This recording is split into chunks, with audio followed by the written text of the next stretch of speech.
Mr. President, Ministers, Excellencies, Officers, dear friends. Bonsoir, Kalispera Sas, Iyi Akshamlar, good evening, and welcome to the French residence for the celebration of the 14th of July, in English, Bastille Day. As you may be informed, Ambassador Salina Grenet Catalano was unfortunately tested positive to COVID this morning. She regrets not being able to receive you tonight. We wish her a speedy recovery. I will now deliver the ambassador's speech on her behalf.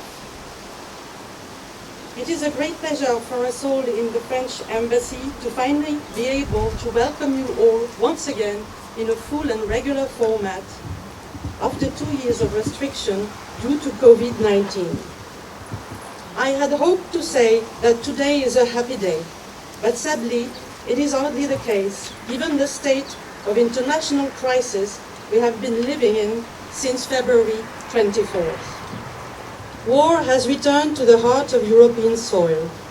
Russia's unprovoked and unjustifiable aggression against Ukraine has already had wide-ranging consequences: death, destruction, a more brutal world, and energy and a food crisis. But this drama also brings its own share of hope.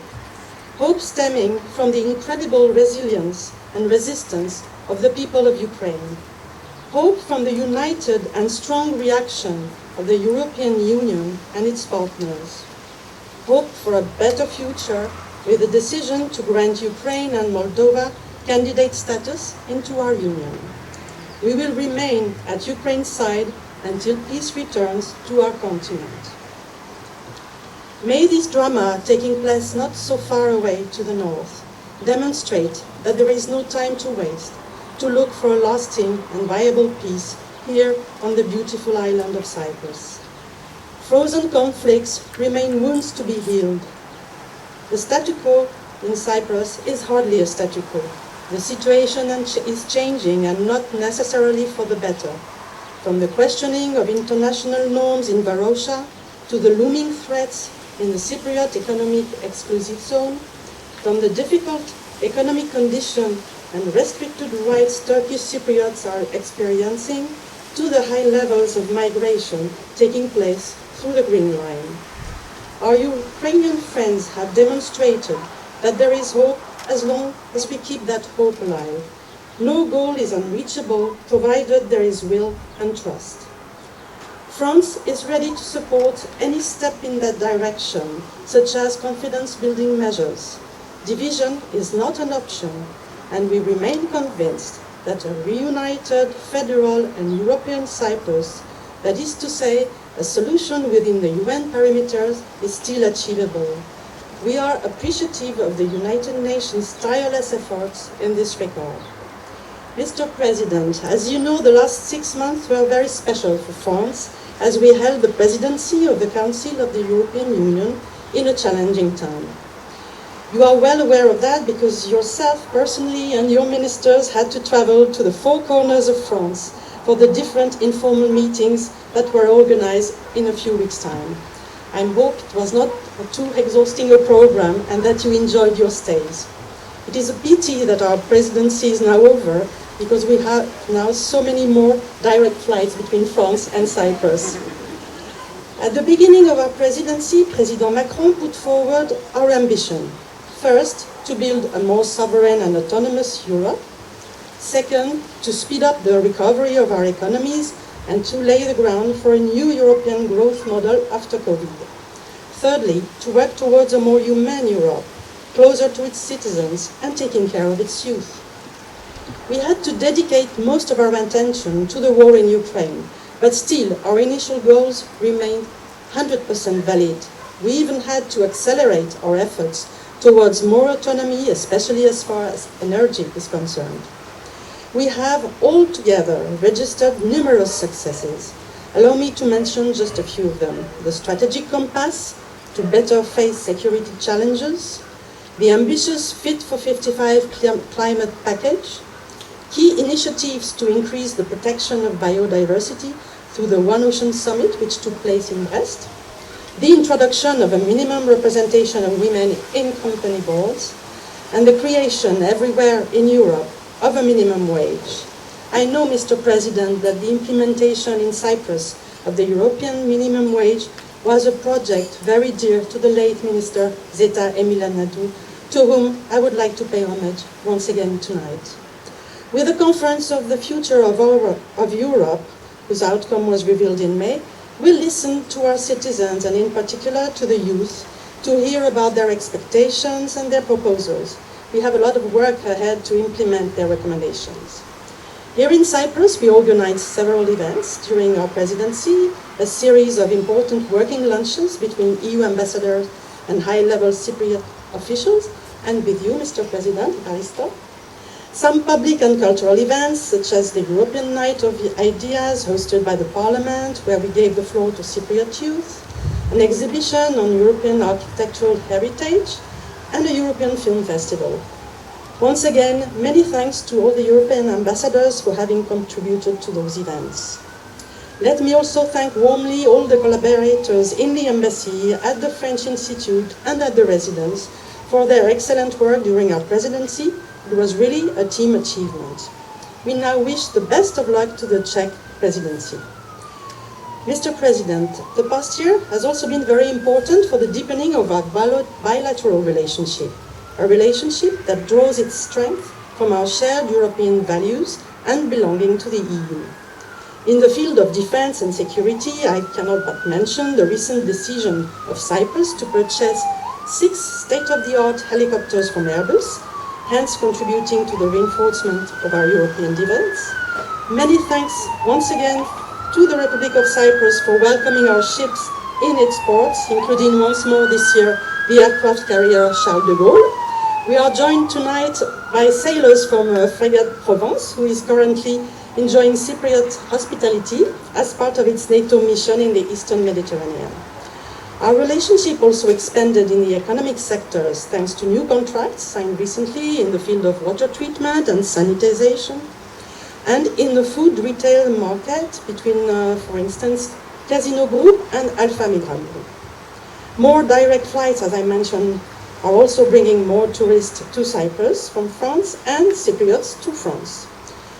Significant progress have also been made in the education sector with the development of the French Cypriot school in Nicosia, with more than 450 kids studying there, and we'll expect more next year, and the opening in September of a branch in Limassol. With the increasing number of Cypriots learning French in Cypriot schools, and with an increased number of Cypriot students choosing French university for their studies. Ekanan Mia, Kali, Epilogi. They made a good choice. Concluding on this more positive note, let me thank our sponsors for allowing us to organize this reception tonight. You can find the list in the entrance. And let me thank you all once again for coming in such numbers to celebrate the French Bastille Day, which embodies our key values of liberté, égalité, fraternité. Size iyi akşamlar dilerim. Sas efrome mia iperochi radia. Have a great evening.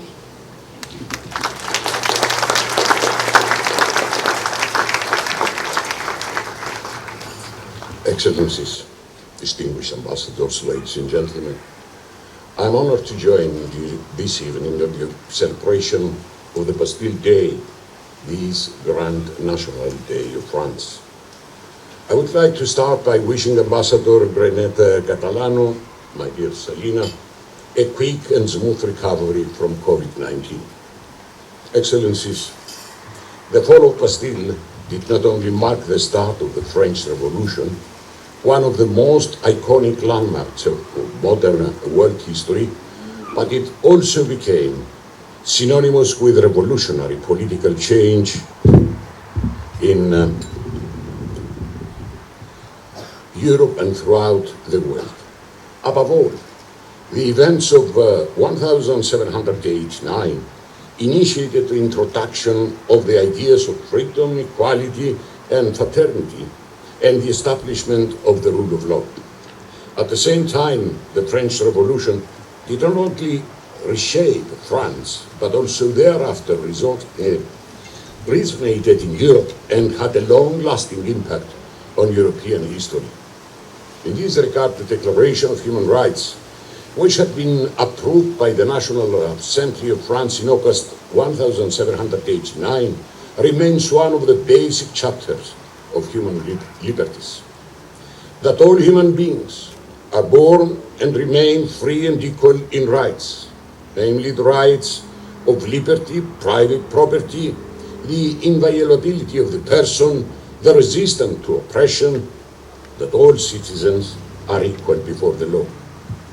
Excellencies, nowadays, if one thinks of the Charter of Fundamental Rights of the European Union, they will realize that many of these, such as the right of freedom, dignity, and solidarity, stem back from the fundamentals of the French Revolutionary era of the 18th century. Naturally, as a founding member of the European communities in the 1950s, France has played a major role in the development of our European family, leading to the European Union as we now know it. Less than 2 weeks ago, the French presidency of the Council of the European Union has been completed. And I must say, dear Virginie, France did an outstanding job and produced an enormous amount of work of which you must be very proud.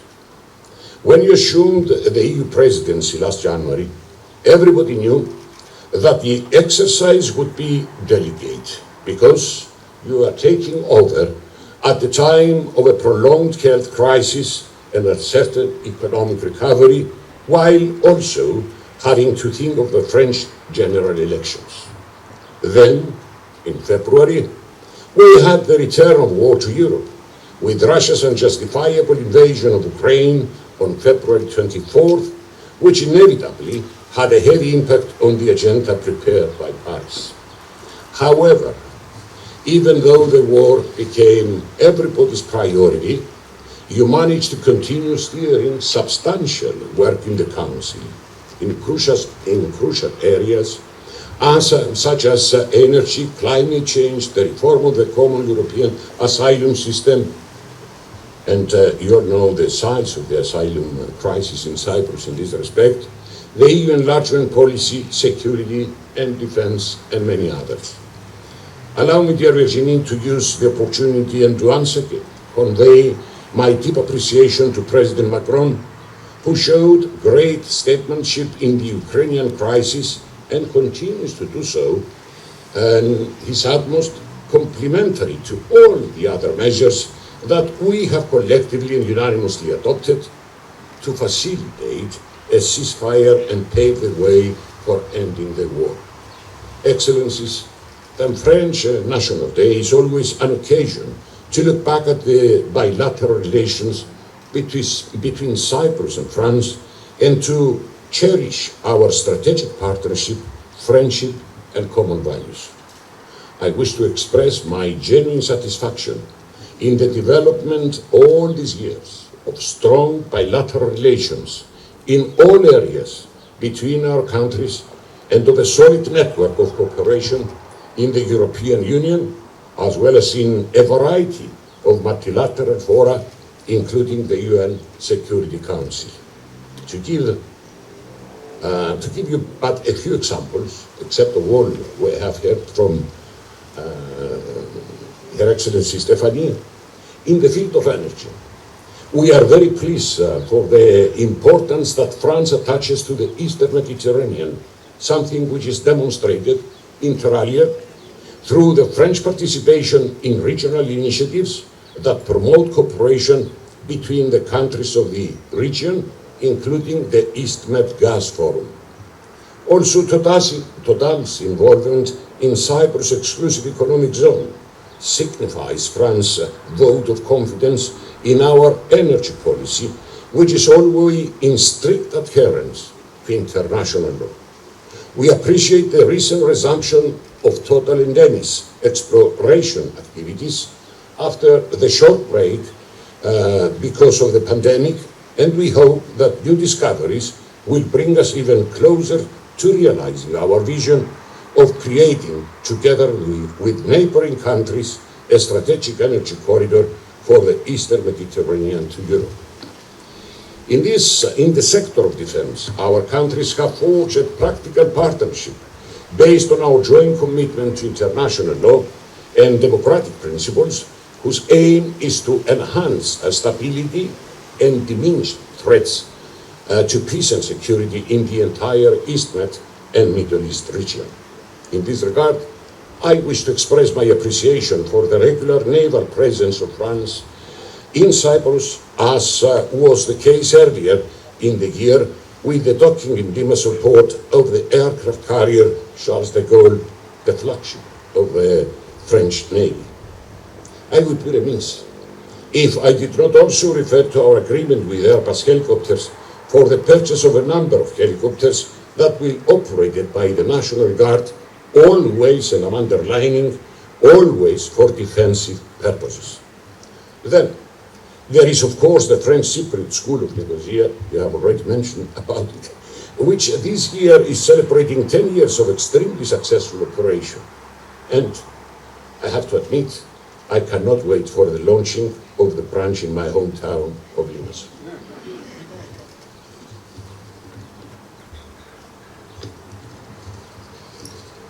Excellencies, naturally, I could not conclude without a mention of the Cyprus issue, which remains an open wound in the heart of Europe. I'd like to express my gratitude to France for its full solidarity towards the Republic of Cyprus and its steadfast support in reaching a fair, functional, and viable solution to the Cyprus issue, always in line with the UN Security Council resolutions and the acquis. Your support to us, including those Turkish Cypriots who are working for the reunification of our country and not the preservation of the status quo or the permanent division of Cyprus into two states, is always crucial. On my part, what I would like once more reiterate is my resolve to resume negotiations for the settlement of the Cyprus issue based on a bizonal, bicommunal federation as prescribed in the relevant UN Security Council resolutions that would safeguard the human rights of all our citizens, either Greek or Turkish Cypriots, respect the fundamental principles of freedom and democracy, and rid our country of any kind of foreign dependencies. To this end, the win-win confidence-building measures that I have proposed, which are not designed to score political points, but to build trust between the two communities and pave the way for the resumption of meaningful negotiations to reunify Cyprus, are still on the table. To this end, all your support is essential. Dear Virginie, France is and will remain one of our closest allies, and we look eagerly to a continued friendship and close cooperation with you. Bonne fête nationale, vive France. Thank you.